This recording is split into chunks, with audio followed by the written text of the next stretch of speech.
Welcome student, मैं विकास जटिया। आज मैं कक्षा 8वीं क्लास अध्याय 1 प्रश्नवाली 1.1 का इंट्रोडक्शन पार्ट 2 आपके सामने लेके आया हूँ। समझिएगा, कल मैंने आपको रैखिक समीकरण के बारे में समझाया था।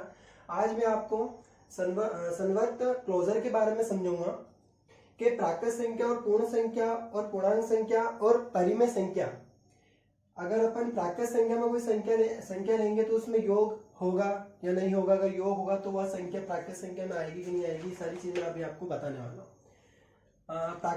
प्राकृत संख्या में रेशनल नंबर में हमें योग भी याद करना है। व्यवकलन का मतलब होता है घटाना, सब्ट्रैक्ट, गुणा, मल्टीप्लिकेशन, भाग, डिवाइड। वैसे हमें चारों पार्ट में चारों चीजें निकालनी है। सबसे पहले मैं आपको प्राकृत संख्या में ये बताऊंगा कि प्राकृत संख्या योग के रोल को फॉलो करती है कि नहीं, या प्राकृत संख्या व्यवकलन, प्राकृत संख्या गुणा में फॉलो होगा कि नहीं, या प्राकृत संख्या भाग में फॉलो होगा कि नहीं। यहाँ पर इस टेबल पे हमें सिर्फ हाँ या ना लिखना है, बाकी जो भी होगा वो रफ कार्य में आपको मैं करके बताऊंगा। सबसे पहले प्राकृत संख्या के लिए हम योग निकालेंगे। तो हमने सबसे पहले एक प्लस का चिन्ह लगाया और इसके आसपास हमने दो संख्या अपने इच्छा अनुसार ली। तो मैंने यहाँ पर 2 और 3 ली, तो 2 और 3 कितना हुआ? 5। ठीक है। जैसा कि हम सब जानते हैं कि प्राकृत संख्या जो है वो 1 से लगाकर अनंत तक चलती है। तो यहाँ पर मेरे कहने का तात्पर्य यह है कि हम अगर प्राकृत संख्या में योग याद कर रहे हैं तो हमने सबसे पहले क्या लगाया? योग, और उसके आसपास हमने 2 और 3 लिया। ठीक है, तो 2 क्या है? एक प्राकृत संख्या है, क्योंकि प्राकृत संख्या 1 से स्टार्ट होकर अनंत की ओर चलती है। 3 भी क्या है? एक प्राकृत संख्या है। तो यहाँ पर मैं आपसे ये कहना चाह रहा हूं कि अगर कोई 2 प्राकृत संख्या में अगर योग करते हैं और उसका आंसर भी उस प्राकृत संख्या के अंतर्गत ही आता है, तो यह प्राकृत संख्या इस वाले रूल को फॉलो करेगी। तो देखिए यहाँ पर मैंने प्लस लगाया, उसके बाद में 2 और 3 लिया, 2 और 3 को जोड़ा तो कितना हुआ? 5। तो 5 भी प्राकृत संख्या के अंतर्गत ही आ रही है, तो यहाँ इस रोल को फॉलो करेगा। तो यहाँ पर हमने यस करा। ठीक है, अब यहाँ पर हम प्राकृत संख्या में व्यवकलन के बारे में पढ़ेंगे। व्यवकलन का मतलब है माइनस। तो सबसे पहले हमने एक माइनस का चिन्ह लगाया और इसके आसपास 2 प्राकृत संख्या हम लिखेंगे, है ना। तो प्राकृत संख्या में मैंने यहाँ पर 3 लिख दिया और यहाँ पर 2 लिखा। प्लस माइनस माइनस हुआ, 3 में से 2 गया तो 1, और बड़ी संख्या माइनस की है तो माइनस का है। अब यहाँ पर हम देखेंगे कि व्यवकलन में हमने माइनस लगाया और इसके आसपास 2 प्राकृत संख्या लिखी। प्राकृत संख्या ही क्यों लिखी? क्योंकि हम प्राकृत संख्या के लिए हल कर रहे हैं कि ये प्लस होगा या माइनस होगा, गुणा होगा, डिवाइड होगा, तो उसकी संख्या उसके अंतर्गत आ रही है या नहीं आ रही है। तो 2 और 3 लिखा तो अपना आंसर कितना आया? माइनस का 1। और प्राकृत संख्या जो होती है वो 1 2 3 4 5 और अनंत तक चलती है। अब हमारा जो आंसर आया वो माइनस का 1 आया है, और प्राकृत संख्या कभी भी माइनस में नहीं होती है। तो इसका कहने का तात्पर्य यह है कि व्यवकलन का रूल फॉलो नहीं करेगा ये। तो यहाँ पर क्या हो जाएगा? नो। ठीक है, गुणे में भी हम देखेंगे कि गुणा प्राकृत संख्या में आएगा कि नहीं। तो पहले गुणे का चिन्ह लगाया और इसके आसपास हमने 2 संख्या ली, प्राकृत संख्या ली, 2 में 3 का मल्टीप्लाई करा, कितना आया? 6। तो यहाँ पर देखिए यह 6 इस प्राकृत संख्या के अंदर है कि नहीं है? इंक्लूड है। तो अगर ये इसी के अंदर आता है तो इसका आंसर यस होगा। ठीक है, आगे देखेंगे। अब भाग, सबसे पहले भाग का चिन्ह लगाया और यहाँ पर मैंने 2 संख्या लिखी, प्राकृत संख्या। यहाँ पर 1 लिखा और यहाँ पर 2 लिखा। जब हम 1 में 2 का डिवाइड करेंगे तो हमारा जो आंसर आएगा वो 0.5 आएगा। ठीक है, और यहाँ पर जो संख्या रहेगी वह यहाँ पर अपन दशमलव उड़ाएंगे तो बटे वाली संख्या कभी भी प्राकृत संख्या नहीं रहेगी। तो प्राकृत संख्या भाग पर भी फॉलो नहीं होता। ठीक है, प्राकृत संख्या के लिए हमने यस नो निकाल लिया है। इसके बाद हम पूर्ण संख्या के बारे में पढ़ेंगे।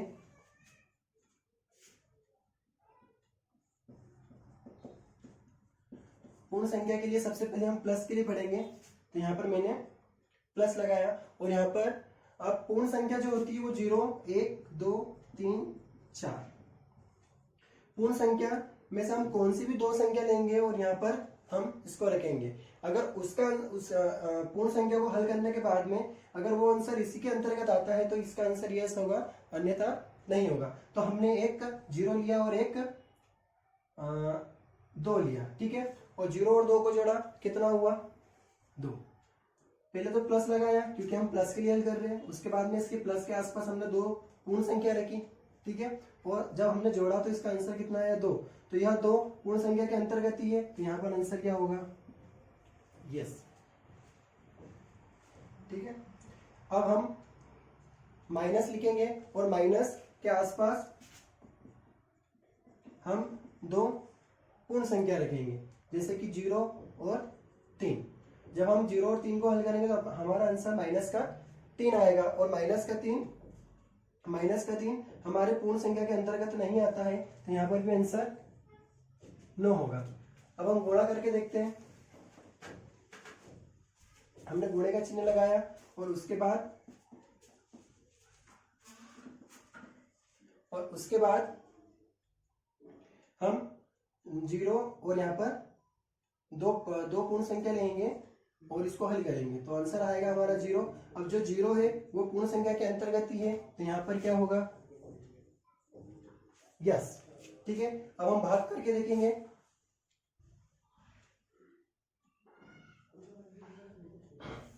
अगर हम भाग में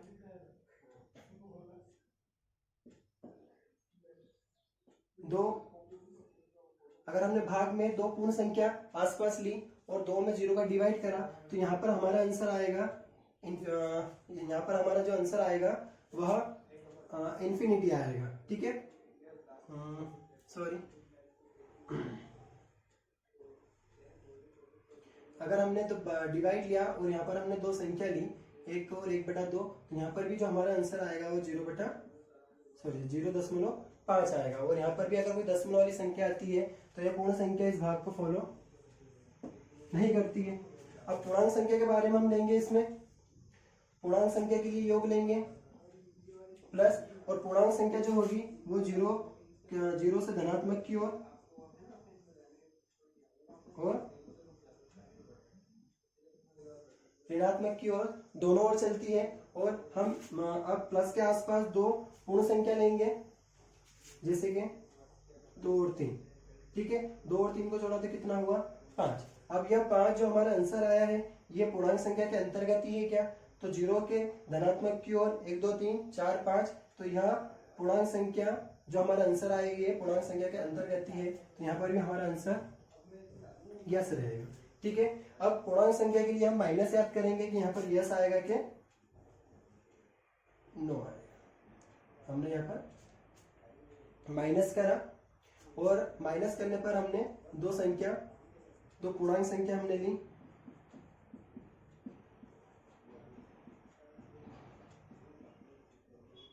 ठीक है, और इसको हमने हल करा, तो 2 और 3 सॉरी प्लस माइनस माइनस, 3 में से 2 हो गया तो 1, बड़ी संख्या माइनस का तो माइनस का है।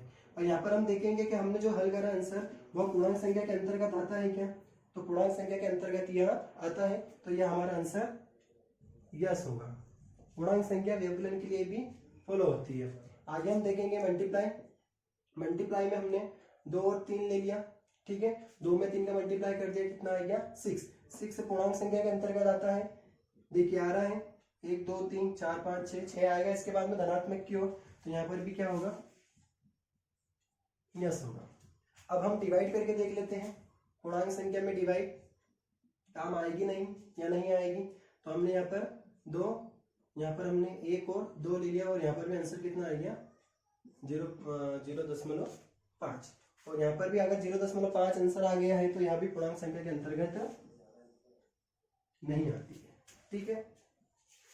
अब हम परिमेय संख्या के लिए योग व्यवकलन गुणा और भाग याद करेंगे। परिमेय संख्या जैसे कि मैंने आपको बताया कि परिमेय संख्या के अंतर्गत प्राकृत संख्या, पूर्ण संख्या और पूर्णांक संख्या सभी संख्या आती है, और परिमेय संख्या में बटे वाली संख्या भी इंक्लूड होती है। तो परिमेय संख्या के लिए हम प्लस याद करेंगे, ठीक है, और परिमेय संख्या के लिए हम कुछ मन से उदाहरण ले लेते हैं, जैसे 1/2, ठीक है, तो 2 और 2 का एलसीएम लिया तो हमारे पास में एलसीएम 2 आया, ठीक है, 2 में 2 का डिवाइड करा तो 1 और डिवाइड करने पे जो आंसर 1 आया उसमें 1 का मल्टीप्लाई 1 में करेंगे तो 1। यहाँ पर भी वही प्रोसेस करेंगे, 2 में 2 का डिवाइड करा 1, 1 का मल्टीप्लाई ऊपर करा तो 1। आंसर कितना आया 2, 2 से 2 घट गया तो आंसर हो गया 1। तो 1 परिमेय संख्या के अंदर इंक्लूड है क्या, तो परिमेय संख्या के अंदर 1 इंक्लूड है। क्यों, क्योंकि परिमेय संख्या वह संख्या है जो प्राकृत संख्या, पूर्ण संख्या और पूर्णांक संख्या के अंतर्गत, पूर्णांक संख्या के टाइप आते हैं उसके अंतर्गत होती है। तो यहाँ पर 1 जो है उसका आंसर यस रहेगा। ठीक है, अब हम अगला उदाहरण देखेंगे व्यवकलन के लिए। ठीक है, यहाँ पर भी हम 3/2 और 4/5 ले लेते हैं। 2 में 2 और 5 का हम एलसीएम लेंगे तो एलसीएम 10 आएगा। 10 में 2 का डिवाइड करेंगे 5, 5 का मल्टीप्लाई ऊपर करेंगे 15, 10 में 5 का डिवाइड करेंगे 2, 2 का मल्टीप्लाई ऊपर करेंगे तो 8, और 8 में से 15 में से 8 गया तो 7/10 बटे वाली संख्या है तो परिमेय संख्या के अंदर इंक्लूड होगा। तो यहाँ पर यस। आगे देखेंगे हम गुणा लगाएंगे और कोई भी बटे वाली संख्या हम लेंगे। यहाँ पर 8/5 और 2/3 मल्टीप्लाई करना है, सीधा सिंपल है, सामने सामने गुणा कर दीजिए। 8/16 और 5 दिया 15 बटे वाली संख्या है तो यहाँ पर भी आंसर क्या होगा यस होगा। आगे हम फिर देखेंगे भाग के लिए। 2 संख्या ली मैंने 2/3 डिवाइड 3/2, और बटे वाली संख्या का कभी भी हम डिवाइड करते हैं तो बटे डिवाइड की बाद वाली जो संख्या है उसका हम उलट गुणित कर देते हैं। तो जो संख्या मतलब जो नीचे संख्या उसको ऊपर करेंगे, जो ऊपर है उसको नीचे कर देंगे। तो जैसा ही ये प्रोसेस करेंगे तो डिवाइड का चिन्ह इनटू में चेंज हो जाएगा और फिर मल्टीप्लाई कर देंगे। 2 दूना 4 और 3 तिया 9।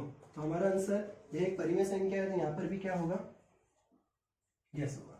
ठीक है, यहाँ जो मैंने कक्षा 8वीं अध्याय 1 का इंट्रोडक्शन पार्ट 2 था, इसकी और भी जानकारी है तो मैं इंट्रोडक्शन पार्ट 3 आपके सामने लेके आऊँगा। आई होप को आपको ये समझ में आया होगा। धन्यवाद।